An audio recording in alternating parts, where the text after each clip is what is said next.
Welcome back, folks. Anthony Cruz here, and it's time for the one-to-one mini podcast project. Today is February 23rd, 2017, and we're back again for another session. So today I wanted to talk about what was going on real quick. NASA yesterday discovered seven Earth-sized planets orbiting a dwarf red star. And what was interesting about this discovery was that three of those planets are within the habitable zone, which was pretty amazing because they haven't quite found anything like that before, where you have multiple planets within the habitable zone. They call it the green zone or the Goldilocks zone. It's that area that's just the right distance from the star that, you know, life can possibly exist, where water can be in its liquid form, where things can possibly grow and sustain life. Not to say that these planets have it, but it's a good indication that it might. And that's pretty astounding. That was a pretty big discovery, which opens up a whole new outlook on how you can view these stars. How, you know, you can go and see how any particular star can have multiple planets within that zone. And they did a live broadcast of the announcement, and it was pretty interesting, where they showed graphics on how they obtained the information. They use this method of taking their telescopes and pointing at a star and observing the light. And if the light, you know, dips and wobbles and stuff like that, that indicates that something's passing in front of it. Now, it could be anything, but they continue to watch and they see how often it does it. Does it repeat the same way over and over again? And that's how they determine, you know, if there's a body, you know, a rocky, or, you know, a planet basically, or something of size in orbit around a star.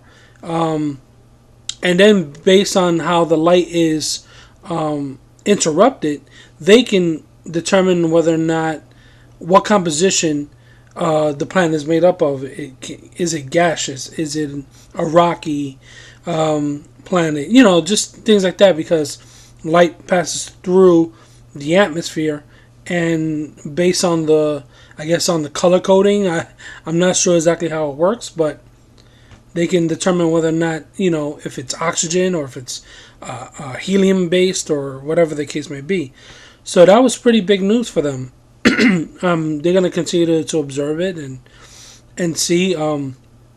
They got a new telescope they're gonna be putting up in, I think, 2018 or something like that. I don't remember what the name of that damn thing is. It's a new telescope, and it's supposed to be more powerful than the Hubble telescope. And it should be able to look for these planets, these extra, they call it extra exoplanets.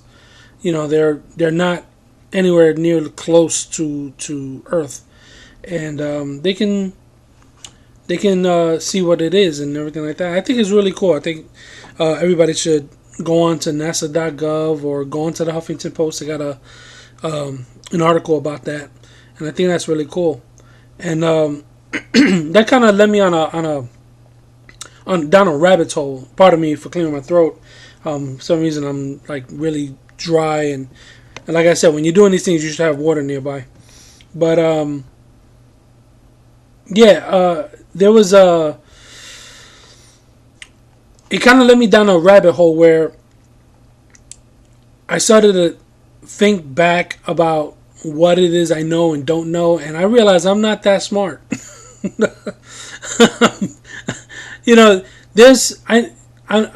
I'm smart on some things, but then there's the like, I know a little bit about a little bit, which is really nothing. You know, most people know a little bit about a lot.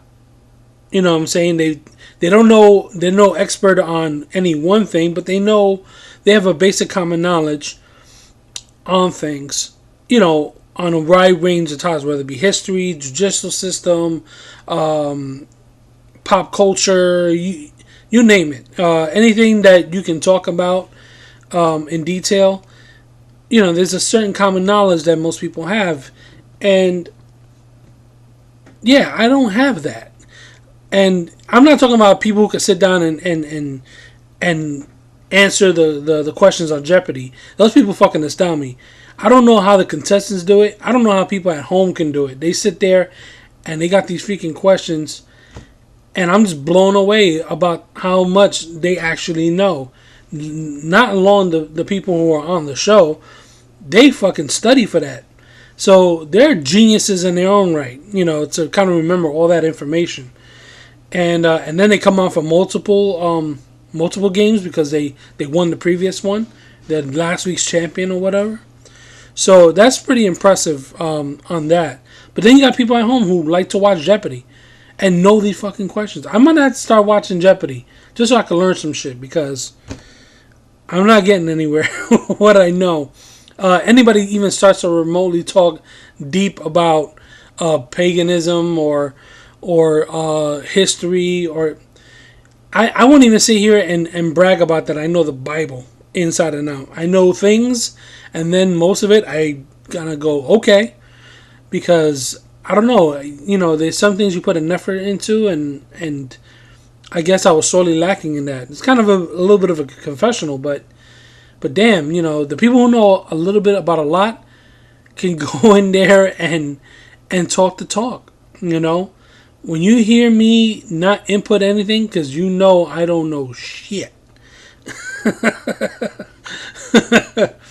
And I don't claim to do it. I really don't. If people mistakenly think that I know more than what I know, sorry.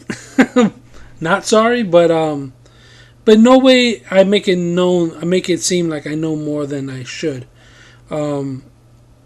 I try to stay as informed as possible, but it's hard. It's hard because you get into topics that people really care about, and you may not care about them. So what was it? There was a show on Discovery Channel. I used to love it. I used to watch that shit all the time. The name escapes me. Cash Cab, and the host was Ben Bailey, who's a freaking comedian, by the way. He's awesome. So yeah, even that show, which it's one of those tier shows. So you'll get in the cab, he rings some lights, tells you in the cash cab, and he takes you to where you want to go. And they filmed it out of New York City. You can go on YouTube and catch some clips. It's really cool. So you get in the cab, and then from the point that he picks you up to the point that he drops you off, he'll hit you with a series of questions for money. That's why it's called the cash cab.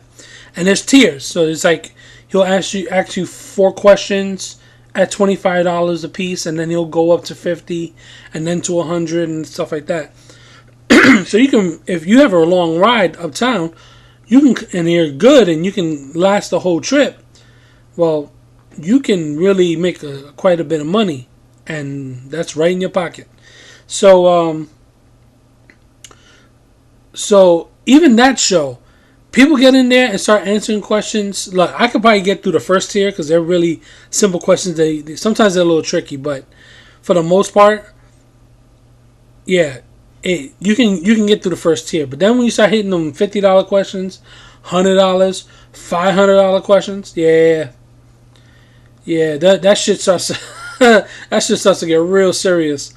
And people have done it. They've gone all the way to the drop-off point and earned all that money because they're just with it. Now, what's good is that if you're by yourself, well, it's all on you. But if you get in there with a group of people who all know different things, hey, you can get out of there and you split the cash money. It's freaking awesome. But I'm sitting there watching the show feeling like a dumbass because I don't fucking know anything. There are things I'm passionate about. I'm really into, astronomy and not astrology. It's different. Astronomy, astrophysics. I'm into pop culture and stuff like that. I'm into animation. I'm into what was it? Military stuff. I really dig military stuff. Knowing about the weapons and the vehicles and all that stuff. There's some things that I do know and I can speak in length about, but even that is limited. Somebody you can really, like, if somebody was on par conversational wise and know the things that I know, there's gonna start to be a gap because that person's gonna know way more than I do. And maybe I don't give myself enough credit, I don't know, but it's totally, like, legit that I'm a fucking dumbass. Well, I mean, I want to find that I want to start reading more. Like I want to start reading more so that I can be more versed in things. And it always starts with stuff that you're curious about, things that catch your eye and say, all right, why does that happen? I need to know more on that. And I've always been that way, but I never really followed through. I would get the gist of it, and then I'm like, I'm done. Just like that whole Knicks. And look, I'm a diehard Knicks fan. Win, lose, or nothing, I'm a diehard Knicks fan. So the whole thing that happened with James Oakley, I glossed over it for like a week and a half. Yeah, I had no fucking idea. And then when I said, all right, I gotta read what's going on because they keep talking about it. So I go and I glance over it. So I said, all right, he got into a scuffle. He's at war with this. I never got deep into it. I never found out who said what and this did that. None of that. Because, I don't know, I feel like maybe I don't have enough time. I don't know. But, yeah, I mean, so I want to get into the habit where I'll pick up a topic or I'll pick up something that makes me curious and just fucking dive nose deep into it. Is that right? Is that the same right? I tell you I'm a fucking dumbass. So, yeah, just get right into it, learn what I want to learn about it, and then move on. Because it really, it's food for your brain. That's all it really is. And if it's important to you, you'll retain it, and you'll realize that you'll bring this up later on, and you'll talk like you know what you know. So, I really find that cool. What was it? Joe Rogan, he has an awesome podcast too himself. Probably one of the most successful ones from what I could tell. I mean, when I had to compare podcasts between people, like, he has possibly one of the most subscribers, most views. I mean, any one of his podcasts goes upwards of like anywhere between 500,000 to 2 million views. And then subscribers, he's upwards of like, what, 900,000? I'm not sure, but... And the reason why for that is that he has a wide range of followers. Like, people who follow MMA are going to listen to his podcast because he's going to talk about it. He commentates on the fights. He's there for all the events. And he does mixed martial arts himself. So he has that core audience. He's a comedian. So he has that demographic, people who know him as a comedian, and they like his stand-up. So they want to tune in and just to hear him talk about stuff. Then you have just the casual listeners who like listening to podcasts because of the guests that he has on. And depending on the guests, which he gets a lot of well-known people to come on, he has a very wide range of followers. And with that comes a wide range of knowledge because he's so into so many different things. And his curiosity gets him to study things. He can just come up with examples and things on the fly. And if he doesn't know, he's asking questions about it. He's going deep into it. And then you have a really compelling podcast. I can understand why his shit goes 2 hours. But for me, I wanna aim towards that, where I can kind of pull on information so that I can input into a conversation a lot more. Because, fuck, man, There's times where I feel so out of my element when people talk, and I fake the funk, like, not purposely. I just agree, and I'm like, okay. And if I do have a question, I'll ask. But man, I be fucking lost sometimes. People go into a tangent about Greek mythology and stuff like that, and I know, like I said, a little about a little, but everybody else seems to know a little about a lot. So, with that, I'm gonna try to be smarter, folks. I don't know how fucking far it's gonna get me, but I'm gonna try to be smarter. Um, yeah, I have undiagnosed. I have like a lot of. I don't know if I'm a hypochondriac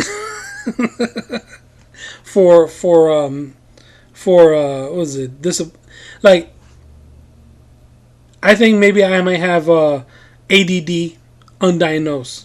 I think I may be dyslexic undiagnosed. I think I might have I don't know, fucking itchy back syndrome. I don't know what the fuck.